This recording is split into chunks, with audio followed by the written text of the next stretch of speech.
aydınlaşdırsın və o söylədi, əgər səhv etmirəmsə, ki o dedi ki, bəli, onlar üzr istəməyəcəklər, elə deyilmi Hikmət?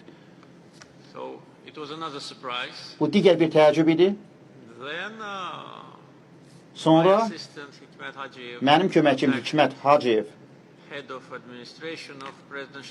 Prezident Steinmeier'in administrasiya rəhbəri ilə əlaqə saxladı.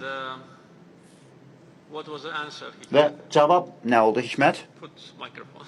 Mikrofonu yandırdı. Cənab Prezident, mikrofona danışın.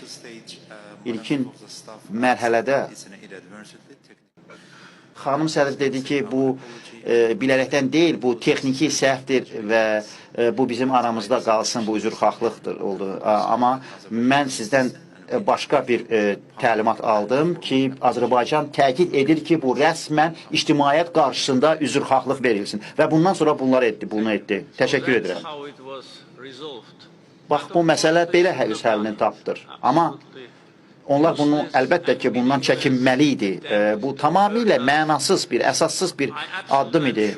Mən tamamilə əminəm ki, Prezident Steinmeier bu haqda bildi, mən də onu söylədim, mən ona hörmətlə yanaşıram.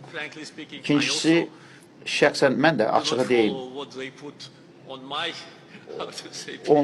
Onlar bilmirəm, yəni hansı şəkili qoyurlar, əgər kimsə mənim şəklimi qoysa və ya başqa şəkil qoysa, kim bununla bağlı günahlandırılmalıdır. Amma əlbəttə ki, istər-istəməz bu üzrxahlıq olmalı idi, hətta biz bunu xahiş etmədən onlar bunu etməlidirlər.